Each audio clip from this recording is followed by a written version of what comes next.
번째 마지막 강한 코멘트가 남아있네요. 바이든의 효과 국내 증시는 네 아까와 좀 바뀌었습니다. 예. 내용이 조금 이제 수정이 됐습니다. 네, 바이든 효과 이틀 정도 영향을 줬고요. 시장 다시 한번 또 되돌아가면서 변동성을 보입니다. 어떻게 봐야 될까요? 그래서 제가 오늘 한 줄 코멘트, 제가 사실은 바이든의 선물이라고 사실은 이제 제가 한 줄 코멘트를 적었는데 효과라고 제 표현이 조금 수정했으면 좋겠고요. 어제 그 뉴욕 증시가 어쨌든 그 바닥을 다지고 이제 반등하는 그런 모습을 보였습니다. 뭐 반발 매수, 기술적 그 반등이라기보다는 어떻게 보면 바이든 대통령이 두 가지 면인 것 같습니다. 전 세계 증시에 조그만 선물을 주지 않았나 그렇게 생각이 드는데 이제 선물을 준 것 같으면서도 이제 바이든도 지금 어떻게 보면 지금 발등에 지금 불이 떨어진 셈이거든요. 11월 중간 선거도 있고 국내 이제 인플레이션 경기도 안 좋고 여러 가지 러우 전쟁에 지금 골머리도 아픈 상황이고 어떻게 하든지 재선에 당선돼야 되고 그리고 인플레 물가를 잡아야 되는 상황이다 보니까 이제 그 자구책으로 대중 그 이제 무역 분쟁에서 이제 관세를 인하해서 인하하다 보면 효과가 이제 그거 아니겠습니까? 수입되는 물가가 낮아짐으로써 국내에 이제 유통되는 물가가 좀 떨어뜨릴 수 있는 그런 효과를 볼 수 있으니까 아마 바이든이 이제 그 자구책으로 이런 이제 두 가지 목적을 노리기 위해서 아마 선물을 세계 증시에 이제 던진 것 같다는 표현을 좀 하고 싶고요. 지금 뭐 그 이제 바이든의 선물이 어떻게 보면 이제 가뭄의 단비처럼 지금 이제 타는 농지에 비가 좀 어젯밤에 좀 내려줬거든요. 그래서 저도 아침에 이제 그 미국 증시를 보고 오늘 이제 국내 증시를 이제 이동해 오면서 봤는데 좀 안타깝게도 지금 우리 투자자분들이 지금 마음이 농심의 마음입니다. 농부의 마음 아니겠습니까? 농지에 이제 씨를 뿌려서 이제 씨가 이제 자라고 수확을 해야 되는데 지금 뭐 농지가 타들어가고 있다 보니까 지금 뭐 타는 목마름인데 그래서 어제 그 바이든의 그 단비 선물이 아쉽게도 또 오늘 국내 증시에는 그다지 효과를 못 내고 미미한 효과조차도 못 내고 지금 오히려 국내 증시 같은 거 코스피 같은 거 더 좀 하락하는 그런 면을 좀 보이고 있습니다. 그래서 저는 분석을 해보니까 요 며칠 또 이제 바이든 그 대통령이 방한을 해서 그 바이든 효과에 의해서 상승했던 상승 매물이 이제 차익 실현으로 좀 잠시 눌림목 구간이 아닌가 그렇게 보고 있고요.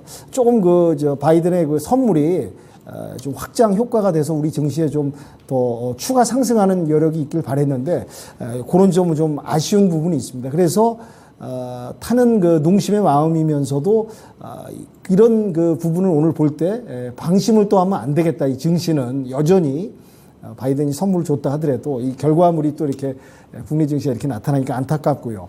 어쨌든 그 뉴욕 증시가 어제 그 은행 실적 기대감 어제가 그 미국의 그 투자자의 날이었답니다. 그랬는데 이제 미국 그 금융가가 참 그 천문학적인 그 수익을 올렸다고 또 발표를 했습니다. 560억 정도 수익이 났다고 또 발표를 했고 말씀드린 대로 바이든 대통령이 대중 그 관세를 인하하겠다는 발표를 함으로써 이제 저점 구간인 부분도 있지만 여하튼간에 이 효과로 한 1.5% 내외에서 이제 3대 지수가 모두 상승하는 모양을 보였습니다. 근데 또 반면에 상승했다가 또 오늘 아침 미 증시를 보니까 또 빠지는 거예요. 상승장을 콧바로 반납하고 빠지는 부분을 또 보면서 역시 그 앞으로 산적한 과제, 뭐 인플레이션, 금리 인상 여러 가지 악재들 부분이 아직 그 변동성이 심하기 때문에 아직은 또 오늘 그 미 증시의 아침장 지수를 보면서 역시 이제 바이든 대통령이 그 약간 이제 선물 이벤트 효과를 줬지만은 역시 그 방심하면 안 되겠다. 아직도 좀 더 신중하게 시장을 대응해야겠다라는 부분을 이제 느꼈고요. 그래서 이제 국내 증시가 지금 그 어제 그 바이든의 관세 인하 효과를 누리지 못한 점, 물론 내일이나 모레 장도 한번 봐야겠지만요. 어쨌든 이제 환율 부분도 조금 그래도 다행인 게 안정이 돼갖고 1269원 정도 내려온 거로 확인을 되고 있습니다. 환율이 안정됐기 때문에 이제 그 잠시 그 투자자에서 이탈했던 외인들이 조금 이제 좀 더 들어와 주길 바라는 외인의 기환이죠. 컴백해 주길 바라는 그런 마음이 있고요. 역시 지금 이런 장에서는 우리 우리 방송의 주제 제목이 강한 녀석들 아니겠습니까? 그러니까 여기서는 이런 장에서는 어쩔 수 없습니다. 강할 놈들을 찾아내야죠. 그러니까 이제 실적 부분, 이런 이제 바이든 그 방안에 의한 그 효과주, 그리고 여러 가지 지금 상황에 돌아가면서 순환매다 보니까 순환매 그때마다 특징주를 어떻게 하든지 잘 찾아내야 되지 않을까. 그래서 저는 이제 같이 여기 출연해주신 그 같은 전문가분들, 저를 포함해서 이렇게 신중하게 종목들을 잘 엄선해서 추천을 드리고 있으니까 이제 시청자 여러분들께서 잘 이제 보시고 분석해서 이제 선택하시면 어떤 이제 수익 내시는데 효과가 있지 않을까 그런 생각 들고, 많은 또 시청률이 또 이 프로를 통해서 늘어났으면 하는 개인적인 또 바람이 있습니다. 네. 그리고 이제 어제 우리 한국의 수출 지수, 국내 수출 지수를 발표를 했는데, 지금 이제 중국이 지금 봉쇄 때문에 수출 실적이 조금 안 좋게 나왔습니다. 전년 대비해서 중국과 홍콩 수출 부분이 좀 약화됐다는 거. 그게 또 증시에 또 영향이 가는 부분도 무시할 수 없을 것 같고요. 오늘은 이제 우리나라 같은 경우 이제 5월 소비자 심리 지수가 나왔는데 전년보다 떨어졌습니다. 소비자 심리가 좀 위축됐다는 얘기죠. 그런 부분도 오늘 증시에 좀 반영이 돼서 미 바이든 효과를 좀 못 누리고 있지 않나 그렇게 생각이 되고, 오늘 또 저녁에 미국의 S&P 제조업 지수하고 서비스업 PMI가 또 발표를 합니다. 근데 50 이상이면 이제 경기가 확장되는데 50 이하면 경기가 축소되는 그런 부분이 있기 때문에 오늘 또 뉴욕장을 실적 발표가 어떻게 될 것인가 상당히 예의주시하면서 미 증시가 또 그로 인해서 출렁이지 않을까 지켜봐야 될 것 같고요. 내일은 또 미국 FOMC 의사로, 그 다음에 우리나라 한국금융통화위원회 빅 이벤트 발표가 있습니다. 이 결과에 따라서 이제 미 증시가 출렁이고 변동성이 어느 정도 나오냐에 따라서 우리 또 전 세계 증시, 우리 국내 증시도 영향을 받을 거기 때문에 이런 여러 가지 부분을 갖다 고려해서 누누이 말씀드리지만 신중하고 좀 보수적인 시각에서 접근하면서 그 안에서 강할 놈들을 잘 찾아내자. 그렇게 해서 코멘트를 마치도록 하겠습니다. 네. 네. 바이든 대통령의 방한이 가뭄의 단비가 됐다는 평가를 해주셨습니다. 그런데 이 구간에 아직은 방심하기는 이르다는 측면에 여러 가지 부담 요인들도 말씀해 주셨는데요. 우리 희망인내 행보님께서 IPEF 출범 때문에 방산 우주 항공주 그냥 죽진 않을 것 같아요 라고 말씀해 주셨고요. 바이든 대통령이 일본을 방문하고 나서 중국이 대만을 침공하게 된다면 군사적인 개입을 할 것이다 라고 강한 발언을 했는데, 이것에 대해서 미국 내에서도 지금 굉장한 논란이 있을 만큼 생각보다 강경한 발언을 또 바이든 대통령이 했다는 점 주목되고 있습니다.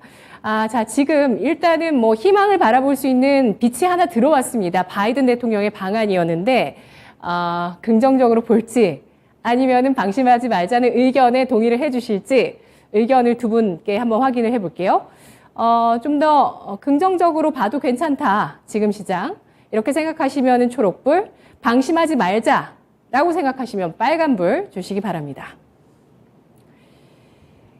네, 두 분 의견 엇갈리고 있는데요. 간략하게 들을게요. 이종우 전문가님은 초록불을 주셨어요? 네, 저는 좀 긍정적으로 보자라고 생각이 들고 있습니다.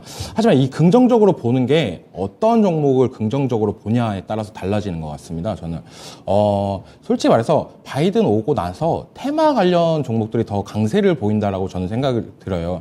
실질적으로 현대차, 반도체, 2차 전지 이쪽 강한 대형주 섹터가 움직이는 게 아니라 바이든이 왔다 가서 언급했던 UAM이나 아니면 수소 관련 테마들이 이렇게 테마적으로 움직이고 있다. 그래서 테마 쪽으로는 약간 긍정적으로 저는 보고 있고, 약간 섹터 쪽으로는 약간 부정적으로 조금 보고 있습니다. 약간 기대감 소멸 이렇게 생각을 하고 있습니다.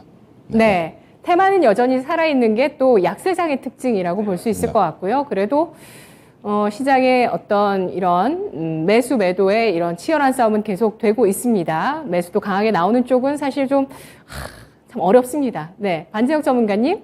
네, 세상에 공짜는 없다라는 말이 있습니다.